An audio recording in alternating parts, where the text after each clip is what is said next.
നമസ്കാരം. ഭാരത് ലൈവിലേക്ക് സ്വാഗതം. ശബരിമലയിലെ സ്വർണ്ണക്കൊള്ള സംബന്ധിച്ച അന്വേഷണം, സ്പെഷ്യൽ ഇൻവെസ്റ്റിഗേഷൻ ടീമിൻ്റെ നേതൃത്വത്തിൽ നടന്നു വരുന്ന അന്വേഷണം, കോടതി നിരീക്ഷണത്തിൽ പുരോഗമിക്കുന്ന അന്വേഷണം ഒരു വഴിത്തിരിവിലാണെന്ന് കഴിഞ്ഞ ദിവസം ഞാൻ പറഞ്ഞിരുന്നു. ഇപ്പോഴിതാ പുതിയ ഒരു സംഭവം കൂടി, അല്ലെങ്കിൽ പുതിയ ഒരു ട്വിസ്റ്റ് അതിൽ ഉണ്ടായിരിക്കുകയാണ്. മറ്റൊന്നുമല്ല, ED ഈ വിഷയത്തിൽ ഇടപെട്ടിരിക്കുകയാണ്. എൻഫോഴ്സ്മെൻറ്റ് ഡയറക്ടറേറ്റിന് നേരിട്ട് ഒരു മോഷണ കേസും അന്വേഷിക്കാൻ കഴിയില്ല. കവർച്ച കേസുകളൊന്നും അന്വേഷിക്കേണ്ടത് ED അല്ല. PMLA ആക്ട് അനുസരിച്ച്, അതായത് കള്ളപ്പണം വെളുപ്പിക്കൽ തുടങ്ങിയ സാമ്പത്തിക കുറ്റകൃത്യങ്ങൾ ആണ് ED അന്വേഷിക്കേണ്ടത്. എൻഫോഴ്സ്മെൻറ്റ് ഡയറക്ടറേറ്റിൻ്റെ കീഴിൽ വരുന്നത് അതൊക്കെയാണ്.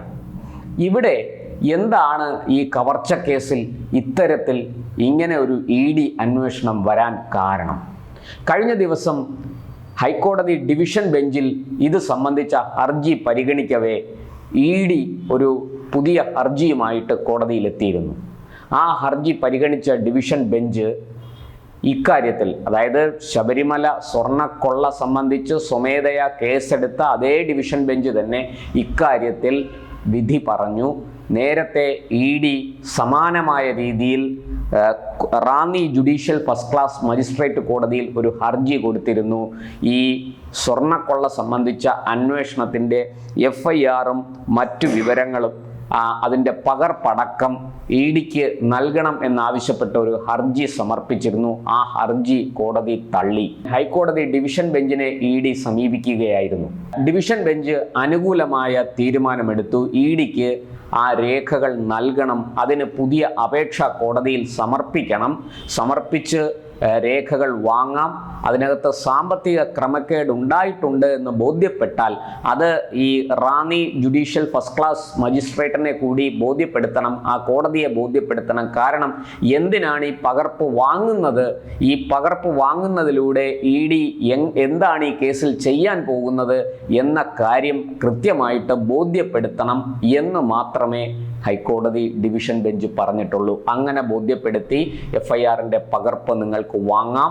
നിങ്ങൾക്ക് അതിനകത്ത് എന്തെങ്കിലും ക്രമക്കേട് നടന്നിട്ടുണ്ടെങ്കിൽ അന്വേഷണവുമായിട്ട് മുന്നോട്ട് പോകാം. അതിനെ SITയുടെ അന്വേഷണവുമായിട്ട് കൂട്ടിക്കുഴയ്ക്കണ്ട.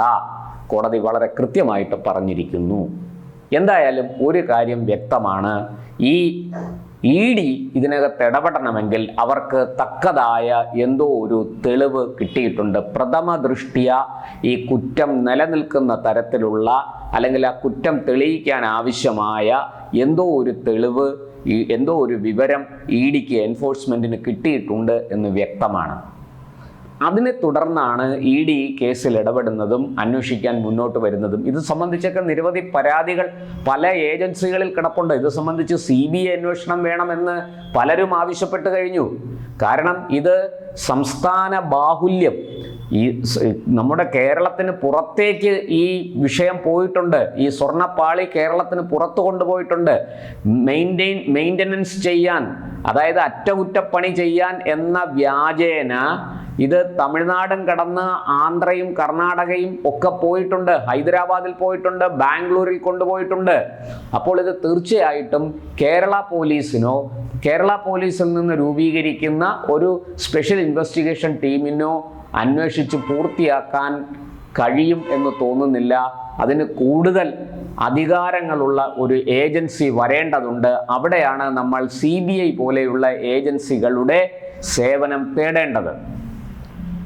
എന്തായാലും അത് SITയുടെ അന്വേഷണം മുറ പോലെ നടക്കുന്നു. നമ്മൾ അതിനകത്തൊന്നും ഇപ്പോൾ അഭിപ്രായം പറയുന്നില്ല.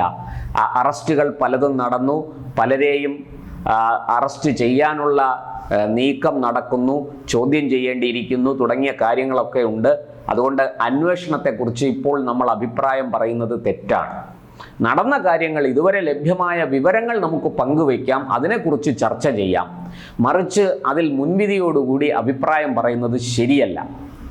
ഇവിടെ ED വളരെ കൃത്യമായിട്ട് ഇതിനകത്ത് എന്തോ ഒരു ക്രമക്കേട് നടന്നതായി കൃത്യമായി കണ്ടെത്തിയിട്ടായിരിക്കണം ഇത്തരത്തിലൊരു നീക്കവുമായിട്ട് വന്നത്.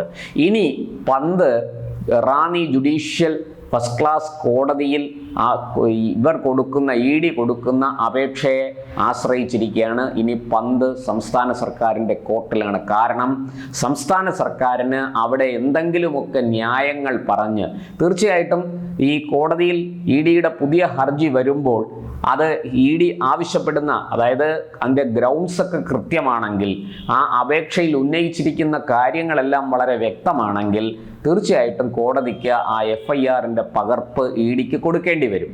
പക്ഷെ അങ്ങനെ കൊടുക്കുന്നതിന് മുമ്പ് സംസ്ഥാന സർക്കാരിൻ്റെ താല്പര്യം കോടതി തേടും. അതുകൊണ്ടാണ് ഞാൻ പറഞ്ഞത് പന്ത് സംസ്ഥാന സർക്കാരിൻ്റെ കോർട്ടിലേക്ക് എത്തും എന്ന്. അവിടെ സംസ്ഥാന സർക്കാരിന് ED അന്വേഷണം ആവശ്യമില്ല എന്ന് പറഞ്ഞ് ഈ തടസ്സവാദങ്ങൾ ഉന്നയിക്കാം.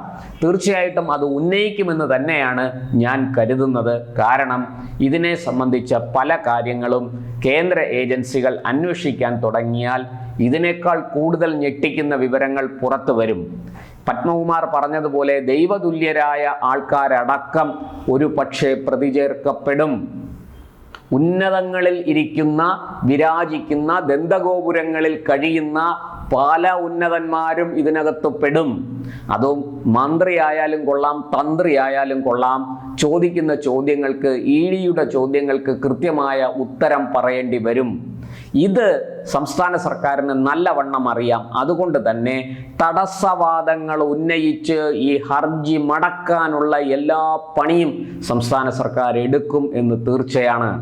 കാരണം അന്വേഷണം EDയുടെ കൈകളിലേക്ക് പോയാൽ അത് അറിഞ്ഞുകൊണ്ട് BJPയുടെ കക്ഷത്തിൽ കൊണ്ട് തലവെക്കുന്നത് പോലെയാണ് എന്ന് സംസ്ഥാന സർക്കാരിനും മുഖ്യമന്ത്രി പിണറായി വിജയനും നല്ലപോലെ അറിയാം.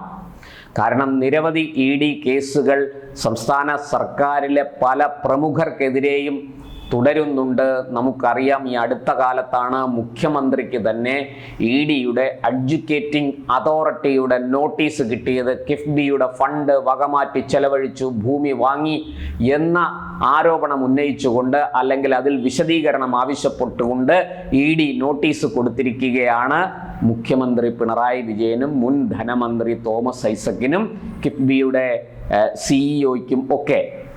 അതുകൊണ്ട് തന്നെ കൃത്യമായിട്ടും സംസ്ഥാന സർക്കാർ ഭയപ്പെടുന്നു, ED അന്വേഷണം ഈ വിഷയത്തിൽ ഉണ്ടായാൽ അത് വലിയ നാശങ്ങൾ ഉണ്ടാക്കും. സംസ്ഥാന സർക്കാരിനെ സംബന്ധിച്ചിടത്തോളം LDFനെയും CPMനെയും ഒക്കെ വലിയ പ്രതിരോധത്തിലാക്കുന്ന, സ്വയം ഒരു വിലയ്ക്ക് വാങ്ങുന്നത് പോലത്തെ ഒരു അനുഭവമാണ് അത്. അതുകൊണ്ട് തന്നെ ED അന്വേഷണത്തെ സ്വാഗതം ചെയ്യുന്ന ഒരു നടപടിയും സംസ്ഥാന സർക്കാർ സ്വീകരിക്കുമെന്ന് എനിക്ക് തോന്നുന്നില്ല. ഇത് വീണ്ടും ഈ ഹർജിയുമായിട്ട് ED ഹൈക്കോടതിയിൽ എത്തേണ്ട അവസ്ഥയാണ്. ഇപ്പോൾ ഇത് ഡിവിഷൻ ബെഞ്ചിലെ ജസ്റ്റിസുമാരായ V. രാജ, വിജയരാഘവൻ, KV. ജയകുമാർ എന്നിവരടങ്ങിയ ബെഞ്ചാണ് ഈ ഹർജി തീർപ്പാക്കിയത്. അവർ വളരെ കൃത്യമായിട്ട് ഈ നമ്മുടെ ഇപ്പോഴത്തെ SITയുടെ അന്വേഷണം സംബന്ധിച്ചും അവർ കാര്യമാത്ര പ്രസക്തമായ കാര്യങ്ങൾ പറഞ്ഞിട്ടുണ്ട്. ഫോറൻസിക് റിപ്പോർട്ട് വന്നിട്ടില്ല എന്ന് SIT SP ശശിധരൻ കോടതിയെ ബോധിപ്പിച്ചിട്ടുണ്ട്.